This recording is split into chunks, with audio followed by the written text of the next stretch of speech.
Hi, എല്ലാവർക്കും നമസ്കാരം. എൻ്റെ പേര് നിഖില. ഞാൻ ഇന്നിവിടെ വന്നിരിക്കുന്നത് ഒരു ദോശയുടെ റെസിപ്പിയായിട്ടാണ്. വേറൊന്നുമല്ല, മുൾബാഗൽ ഗീ ദോശ. അതായത് കർണാടകയിലെ ഒരു കോലാർ എന്ന ഡിസ്ട്രിക്റ്റിലെ ഒരു ചെറിയൊരു ടൗണാണ് മുൾബാഗൽ. അവിടുത്തെ വളരെ സ്പെഷ്യലായിട്ടുള്ളതും വളരെ ടേസ്റ്റി ആയിട്ടുള്ളതുമായ മുൾബാഗൽ ഗീ ദോശയുടെ റെസിപ്പിയായിട്ടാണ് ഞാനിവിടെ വന്നിരിക്കുന്നത്. നമുക്ക് വീഡിയോയിലേക്ക് പോവാം. അതിനായി ഞാനിവിടെ ദോശമാവ് എടുത്തിട്ടുണ്ട് കേട്ടോ. ഈ ദോശമാവ് എന്ന് പറഞ്ഞാൽ നമ്മൾ സാധാരണ ഇഡലിക്കും ദോശയ്ക്കുമൊക്കെ എടുക്കുന്ന അതേ മാവ് തന്നെയാണ്. അതായത് 8 മണിക്കൂറൊക്കെ ഫെർമെൻ്റ് ആകാൻ വെച്ചിരിക്കുന്ന മാവ്. പക്ഷേ അതിലൊരു സ്പെഷ്യൽ ഇൻഗ്രീഡിയൻ്റ് എന്ന് പറഞ്ഞാൽ ചിലർ ചേർക്കും ദോശയ്ക്ക്, എന്നാലും ഞാൻ പറയാം. അതായത് നമ്മൾ 2 ഗ്ലാസ് പച്ചരിക്ക് ഒരു 3/4 ഗ്ലാസ് ചോറ്, പിന്നെ കുതിർത്തെടുക്കുന്നത് ചോറ് 2 ഗ്ലാസ് പച്ചരി, പിന്നെ 1 ഗ്ലാസ് ഉഴുന്നുപരിപ്പ്, 1 ടീസ്പൂൺ ഉലുവ, പിന്നെ നമ്മുടെ സാബൂൻ അരിയിലെ ചവ്വരി അത് ഒരു 3/4 ഗ്ലാസോളം വേണം. ഇത്രയും കുതിർത്തെടുത്തിട്ട് കടലപ്പരിപ്പും 1 ടീസ്പൂൺ കടലപ്പരിപ്പും കൂടെ കുതിർത്ത് 4 മണിക്കൂർ കുതിർത്തെടുത്തതിന് ശേഷം അതിലേക്ക് 1 ഗ്ലാസ് ചോറും കൂടെ ചേർത്തിട്ട് അരച്ചെടുത്തിട്ട് 8 മണിക്കൂർ ഫെർമെൻ്റ് ആകാൻ വെച്ചിരിക്കുന്ന മാവാണിത് കേട്ടോ. അതിൽ നിന്ന് ഞാൻ കുറച്ചെടുത്തിട്ട് ഒരു പാത്രത്തിലേക്ക് മാറ്റിയതാണ്. ആ മാവാണ് എടുത്തിരിക്കുന്നത്. ഇനി നമുക്ക് ഇതങ്ങോട്ടേക്ക് മാറ്റി വയ്ക്കാം. ഇനി മുൾബാഗൽ ഗീ ദോശ തയ്യാറാക്കാനായിട്ട് നമുക്കൊരു റെഡ് ചട്നി തയ്യാറാക്കാനുണ്ട്. അത് ചെയ്യാം. ഇതുപോലൊരു മിക്സിയുടെ ജാർ ഞാൻ എടുത്തിട്ടുണ്ട്. അതിലേക്ക് ഞാനൊരു 10 മിനിറ്റ് കുതിർത്തെടുത്തതാണിത്. വറ്റൽമുളക് ഒരു 5-6 എണ്ണം എടുത്തിട്ടുണ്ട്. അത് നമുക്ക് ഇതിലേക്ക് ഇട്ട് കൊടുക്കാം. പിന്നെ ഇതിലേക്ക് വേണ്ടത് ഒരു അരമുറി സവാളയാണ്. അത് ഞാൻ എടുത്തിട്ടുണ്ട്. അത് ഇതിലേക്ക് ഇട്ട് കൊടുക്കാം. പിന്നെ 1 ടീസ്പൂൺ ജീരകം, ചെറിയ ജീരകം, അത് ചേർത്ത് കൊടുക്കാം.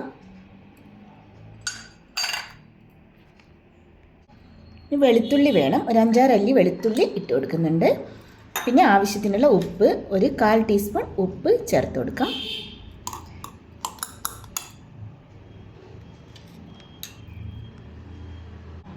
സവാള അത്യാവശ്യം വലിപ്പമുള്ളത് കൊണ്ടാണ് ഞാൻ പകുതി എടുത്തത്. ചെറുതാണെങ്കിൽ ഒരു സവാള എടുക്കുക കേട്ടോ. ഇത്രയും ചേർത്തിട്ട് നന്നായിട്ട് ഇതൊന്ന് അരച്ചെടുത്തിട്ട് വരാം. ഒരു പേസ്റ്റ് പോലെ അരച്ചെടുക്കണം കേട്ടോ. വെള്ളം നമ്മൾ കുതിർക്കാൻ വെച്ചിരുന്ന വെള്ളം ഉണ്ടായല്ലോ, അത് മതി. അതാ ഞാൻ ചേർത്ത് കൊടുത്തത്.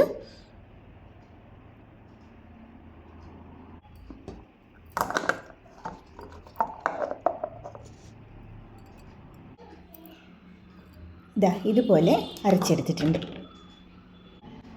ഈ ഒരു രീതിക്കാണ് വേണ്ടത് കേട്ടോ നമ്മുടെ റെഡ് ചട്നി. കണ്ടോ? ഇനി നമുക്ക് ഇതങ്ങോട്ടേക്ക് മാറ്റി വയ്ക്കാം. ഇനി നമുക്ക് ഉരുളക്കിഴങ്ങിൻ്റെ ഒരു മസാല തയ്യാറാക്കാനുണ്ട്. അത് ചെയ്യാം. ഇതങ്ങോട്ടേക്ക് മാറ്റി വയ്ക്കാം. ഇതുപോലൊരു പാൻ ഞാൻ അടുപ്പത്ത് വെച്ചിട്ടുണ്ട്. പാൻ ചൂടായി വരുമ്പോൾ 2 ടേബിൾ സ്പൂൺ വെളിച്ചെണ്ണ ഒഴിച്ചു കൊടുക്കുന്നുണ്ട്.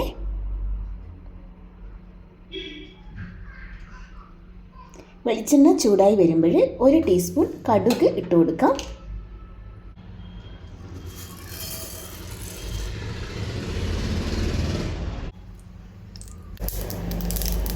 കടുകൊന്ന് പൊട്ടി വരുമ്പോൾ 1 ടീസ്പൂൺ കടലപ്പരിപ്പ് ചേർത്ത് കൊടുക്കാം. അതുപോലെ 1 ടീസ്പൂൺ ഉഴുന്നുപരിപ്പും കൂടെ ചേർത്ത് കൊടുക്കാം. ഉഴുന്നുപരിപ്പും കടലപ്പരിപ്പും ഒക്കെ ഒന്ന് മൂത്ത് വരണം. കടലപ്പരിപ്പ് ഉഴുന്നുപരിപ്പൊക്കെ ഒന്ന് മൂത്ത് വന്നിട്ടുണ്ട്. അപ്പോഴും നമുക്ക് സവാള ചേർത്ത് കൊടുക്കാം. ഞാൻ 2 മീഡിയം സൈസ് സവാള ഇതുപോലെ അരിഞ്ഞെടുത്തിട്ടുണ്ട്. അത് ചേർത്ത് കൊടുക്കാം. പിന്നെ ഇതിലേക്ക് ഒരു 4 പച്ചമുളക് ഞാൻ അരിഞ്ഞെടുത്തിട്ടുണ്ട്. അതും കൂടെ ചേർത്ത് കൊടുക്കാം. പിന്നെ ഒരു ചെറിയ കഷ്ണം ഇഞ്ചിയും ഒരു 3 അല്ലി വെളുത്തുള്ളിയും കൂടെ അരിഞ്ഞെടുത്തിട്ടുണ്ട്. നന്നായിട്ടൊന്ന് ചതച്ചെടുത്തതാണ്. അത് ഇതിലേക്ക് ചേർത്ത് കൊടുക്കുന്നുണ്ട്. ഒരു തണ്ട് കറിവേപ്പിലയും കൂടെ ചേർത്ത് കൊടുക്കാം. പിന്നെ ഒരു 1/4 ടീസ്പൂൺ മഞ്ഞൾപ്പൊടിയും കൂടെ ചേർത്ത് കൊടുക്കുന്നുണ്ട്. പിന്നെ ഒരു 3/4 ടീസ്പൂൺ ഉപ്പ് ചേർത്ത് കൊടുക്കാം. ഇത്രയും ചേർത്ത് കൊടുത്തിട്ട് നന്നായിട്ടൊന്ന് വഴറ്റിയെടുക്കുക. ഉള്ളി ഒന്ന് പാകമായി വരണം. അതുവരെ ഒന്ന് വഴറ്റി കൊടുക്കാം.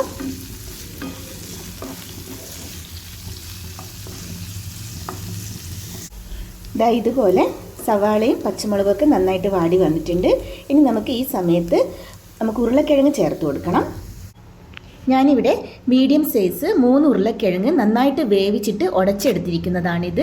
ഉപ്പ് ചേർത്തിട്ട് വേവിച്ചെടുത്തതാണ്. ഇത് നമുക്ക് അതിലേക്ക് ഇട്ട് കൊടുക്കാം. ഉരുളക്കിഴങ്ങ് ഇതിലേക്ക് ചേർത്ത് കൊടുക്കുക കേട്ടോ.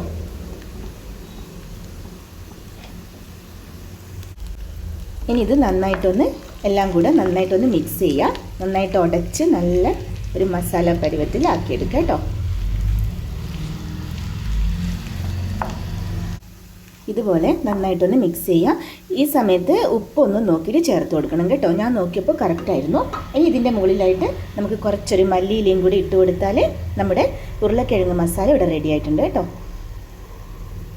മല്ലിയില ഇട്ട് കൊടുക്കുമ്പോൾ ഒരു പ്രത്യേക ഒരു മണവും ടേസ്റ്റും ഒക്കെയാണ്. ഇനി നമുക്ക് ഫ്ലെയിം ഓഫ് ചെയ്യാം. ഈ മസാല ഇനി നമുക്ക് അങ്ങോട്ടേക്ക് മാറ്റി വയ്ക്കാം. അടുത്തതായിട്ട് ചെയ്യേണ്ടത്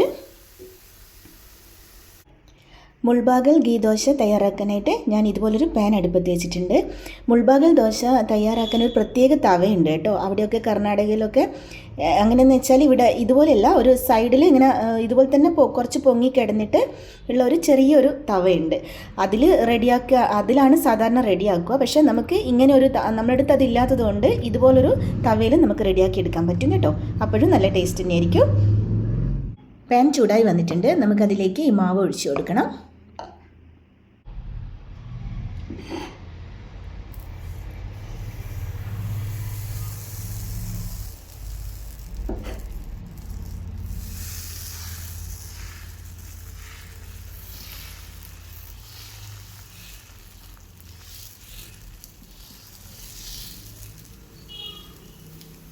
നന്നായിട്ട് ഇതുപോലെ പരത്തിയെടുക്കുക. ഇതുപോലെ ഒന്നുണങ്ങി വരുമ്പോൾ ഇതിലേക്ക് നെയ്യ് തൂക്കി കൊടുക്കണം കേട്ടോ. നന്നായിട്ട് നെയ്യ് ഒഴിച്ചു കൊടുക്കുക. ഒരു തവി കൊണ്ട് ഇങ്ങനെ എല്ലാടിയും സ്പ്രെഡ് ചെയ്ത് കൊടുക്കുക.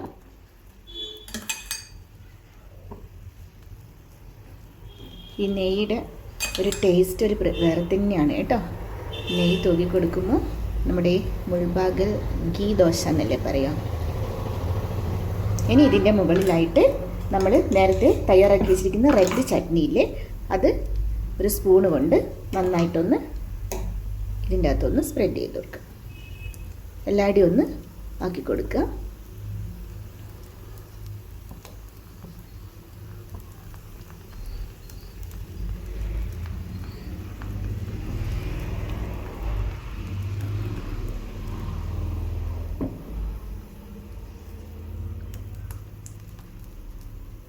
ഇതുപോലെ ഒന്നാക്കി കൊടുക്കുക കേട്ടോ.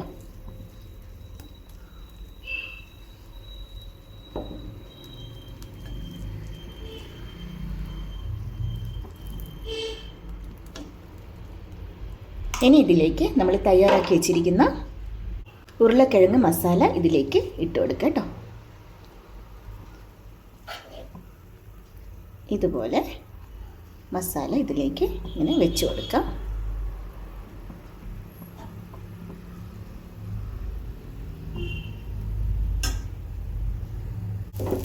ഇനി നമുക്ക് ഇത് ഇതുപോലെ ഒന്ന്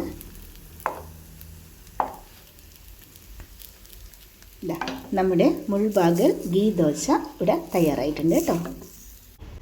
ഇത് നമുക്ക് വാങ്ങി വയ്ക്കാം. ഇനി അടുത്തത് നമുക്ക് ഇതുപോലെ ഒന്ന് റെഡിയാക്കി എടുക്കാം. അടുത്ത മാവും കൂടെ കോരി ഒഴിച്ച് കൊടുക്കുന്നുണ്ട്.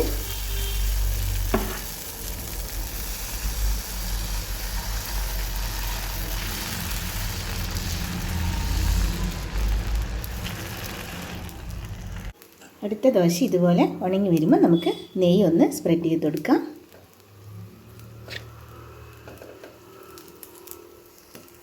നെയ്യ് സ്പ്രെഡ് ചെയ്താൽ നമുക്ക് റെഡ് ചട്നി ഇതിലേക്ക് നേരത്തെ ചെയ്തതുപോലെ തൂക്കിക്കൊടുക്കാം.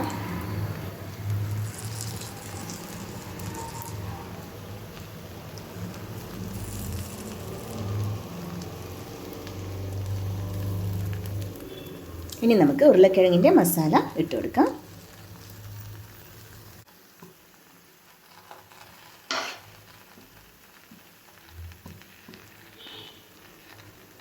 ഇതുപോലെ ഒരു സൈഡിൽ ഇങ്ങനെ നേരത്തെ വെച്ചെടുത്ത പോലെ വെച്ച് കൊടുക്കാം. ഇനി നമുക്ക് ഇതുപോലെ മടക്കി കൊടുക്കാം. ഇതും വാങ്ങി വെക്കാം.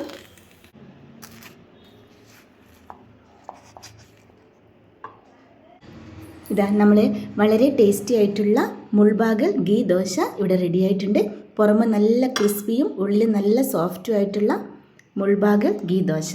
ഇതിൻ്റെ കൂടെ ഇതുപോലൊരു തേങ്ങാ ചട്നിയും കൂടി ഉണ്ടെങ്കിൽ അടിപൊളി ടേസ്റ്റ് ആയിരിക്കും കേട്ടോ. എല്ലാവരും ഇതുപോലെ ഒന്ന് തയ്യാറാക്കി നോക്കണം കേട്ടോ. എല്ലാവർക്കും ഇഷ്ടമാവും. ഇഷ്ടമായാൽ ലൈക്കൊക്കെ ചെയ്യണേ. Thanks for watching.